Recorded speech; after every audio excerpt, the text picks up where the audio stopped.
It takes more than guts to be a gangster. It takes good ideas, and I hope these ideas help you. Hey, what's going on, guys? This is your mob boss, GangsterKT. And before getting into the video, I wanted to mention for Halloween, my wife and I are going to be Cheech and Chong. So you'll probably see I'm growing my beard out here.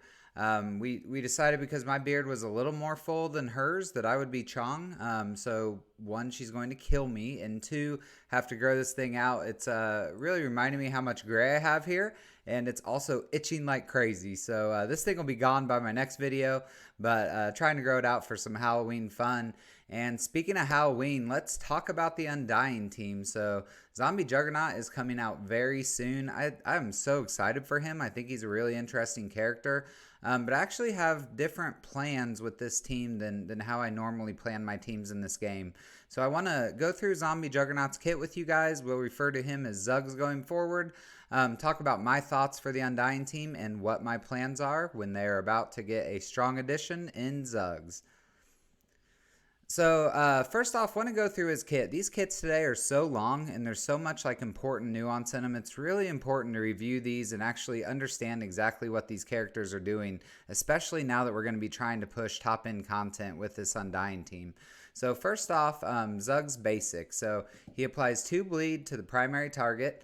He attacks the primary target for 350% damage, then he chains to an adjacent target for about the same damage, and he spreads that bleed from the primary to adjacent, which is valuable. Counterattacks break the chain, the attack is unavoidable. On war offense, if the primary target has bleed, he attacks them again for a 10% health steal. Or excuse me, 10% of their max health. So that's pretty valuable. And overall, the attack cannot be blocked in war. So not too bad, but that is the basic.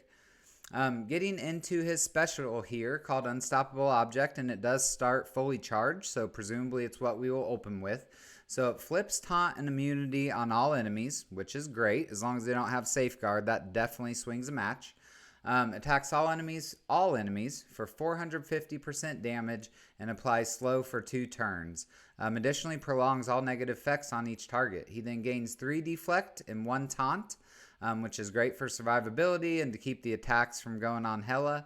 On war offense, he applies a trauma to all enemies. He gains 1,000% extra focus, and the attack is unavoidable and cannot be blocked. So, again, overall, the flipping to taunt and immunity really is going to define how this team works with counters and you know whether that opponent has safeguard or not in the game mode you're using them. So it's a really valuable ability to be able to open with, get the slows out there. And I think this one is a game changer for certain matchups. Next, his ultimate Crushing Death, so clear all negative effects on the character. For any negative effects removed, he heals for 5% per effect removed, plus 10% overall heal of his max health. So that's really valuable to top him off when he can use this. He spreads all bleed from the primary target to all adjacent targets. And we know with this team, it's about having bleeds out, right? So the opponents attack themselves because of Zim's passive. So super valuable. He then attacks primary and adjacent targets for 500% damage, plus 30% additional damage per bleed, plus 50% drain.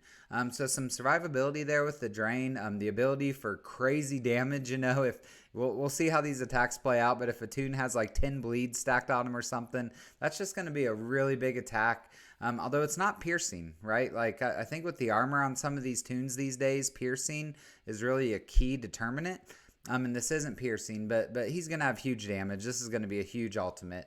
On war offense, he does prolong all bleeds on each target up to a maximum of 3, and the attack is unavoidable. So again, really powerful, but I'll say from the special and ultimate so far, why there's definitely good kit-based mechanics, I do think it's actually like his power and stats that's going to be the main value for this. But let's talk about the passive here. So his passive is called Undead Momentum. So on spawn he gets taunt, that's great, keeps the attack off of hella. When attacked, if he has charged, he fills speed bar for himself by 30% plus 5% per Undying ally. So that'll be really valuable. Once he's charged, you know, if he gets attacks, he's going to be getting turns pretty frequently, especially with that taunt. When he drops below 50% health, clear taunt and heal block, gain 2 death proof, and apply taunt to a random undead as guardian ally. So again, just more survivability. You really want to try and make sure he doesn't die quickly and can build charges before he dies. And this taunt automatically, and then losing taunt when he gets below 50% health, and especially losing heal block there is really valuable. Overall, stun cannot be applied to this character. Pretty cool. He gets 100% resistance, and Undying allies get 100% resistance, and then he gets 30% damage per charge. So, when you use abilities based on his charges could be a big determinant in how this team plays out. But again, it's lining up. He's just going to be a powerhouse for damage, especially when he has those charges. So on War Offense, he does gain 2 charged on spawn. And again, with that damage boost and how these mechanics work, that's actually huge. That's going to make a big difference for him on War Offense. He also gets 10% drain per charged, also huge. And then if his health is above 50%, lower enemy resistance by 75%.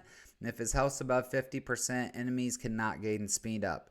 So we will see how and where those last 2 lines are used. It definitely reminds me of Zim's kit and his passive on War Offense. If Zim is above 50% health, no one on his team can be stunned, and no one on the enemy team can gain death proof. So hello, Black Cat. Just very interesting, and as we're pushing higher teams and higher counters with Undying, I think some of those passive things are really going to become valuable and determine what counters this team does. So overall, an impressive kit, and now let's talk about what that actually means for the Undying team. So my initial thoughts, Undying are definitely going to be better than the current team with the addition of Zuggs. But as I mentioned going through the kit, I really think that the size of Zuggs is going to be a huge factor. And coming from a guy who has like 100k power zombie Iron Man and uses them all over the place, I'm a little nervous about that. It's not going to be the same. We're going to have to treat Zuggs like our normal power characters and get them as big as we can. And who knows how big that'll be right now with yellow and red stars. I also think that this team's ability to counter as a 3-piece is really going to be dependent on the other 2 characters you have on this team. If you put someone like Robbie with them and the bleeds he puts out too, and then a Black Cat, I'm sure they're going to be able to counter crazy teams. But that's a lot of other power that you could use on another team as well. If you put 2 kind of also rans with this team, depending on who it is, it could help. And we'll learn a lot of tips and tricks with that. But I think that's going to limit what they can counter. Another thing that was interesting, I saw a post from Scopely saying there was changes to Zim and Hella, and it was after I'd already prepared for this video, and I was like, okay, great.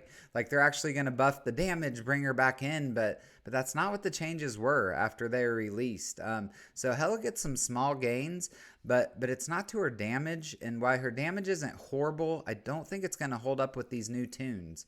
So that's going to be interesting to watch how that plays out. My Zim's not doing any damage. I don't think my Hella's damage is going to be up with the current meta. So that's going to be all about Zuggs.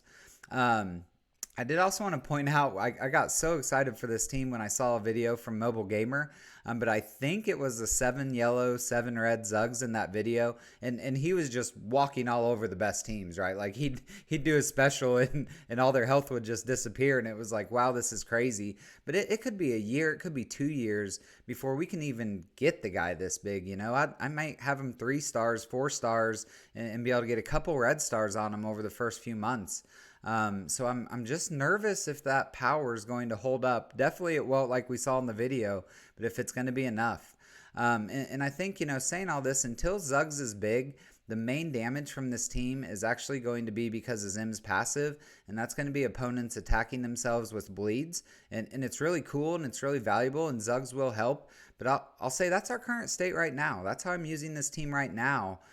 Pre-Zuggs. And so, in War, I think this team's going to be amazing, but it does make me nervous. Am I going to be able to use this team in Crucible, in other game modes until Zuggs is huge? And right now, my guess is no. I hope I'm wrong on that. I'm really excited for this team, and I think they could be so cool. But my initial guess without seeing them is no. So how am I going to plan for this team? So as you guys know, if you've watched my videos, one thing I'm big on, a character is most valuable the first day that they are out. You know, some rare exceptions like of a rework a weekend or something like that. But every day after that, they slowly lose value over time because of power creep. So when a new team's coming out, I always make my plan for how big I want to get them, and I take them there within the first few days because that is the most value. But with these guys, I'm doing something quite a bit different. So I'm really excited for them. I think they're going to be a blast to play. But after looking through these kits and really trying to think through this for this video, I've come down to earth a little bit on how good I think this team will be. And again, I think that's going to be solely a factor of how big you make Zuggs. So I do normally like to plan and immediately execute. But guys, for this specific team and for Zuggs, I'm going to wait. And it's going to be hard. I am going to buy one of his new character offers, but I'm not going to build him. And that's so abnormal for me. It's so rare. And again, it's going to be tough. I'll want to, and I'll want to use them. But with how critical resources are right now, and especially me just going gung-ho trying to finish DD6 as fast as I can, I need this gold. I want these DPCs. So I hope to use them on him. I hope it ends up being worthwhile. But for the first time, I'm actually going to wait, and I'm going to sit on him, and I'm going to wait until we see actual evidence. Now, I've heard some content creators say that this team's going to be the secret to beating Scroll and things like that, and I hope they're right. I hope this team's that amazing, but for me reading the kits, guys, I'm just not seeing it. And again, I think that's because I know my Zuggs is going to be lower stars, yellow, red stars for a while. And it may be a year till I can get him, you know, as big as in that Mobile Gamer video where he's just walking over everyone. And I don't see enough changes in the other parts of the kits to really bring enough value, additional value from the other members, that things are going to be that different than they are now. So they'll be different. I hope I'm wrong with this, but I'm pumping my brakes a little bit. I'm going to wait and see. These resources are so valuable right now, and I want to make sure I'm putting them in the right place. So that is my plan for Zuggs, and it'll suck, but that's what I'm going to do. So guys, I hope this video helped you today. I'd wanted to get it out a week ago. I've been just busy as shit at work and struggling to get in content right now. But I love doing it. I love trying to give this advice and analyzing these teams. So I really hope that this helped you today and help you plan for Zombie Juggernaut when he comes out.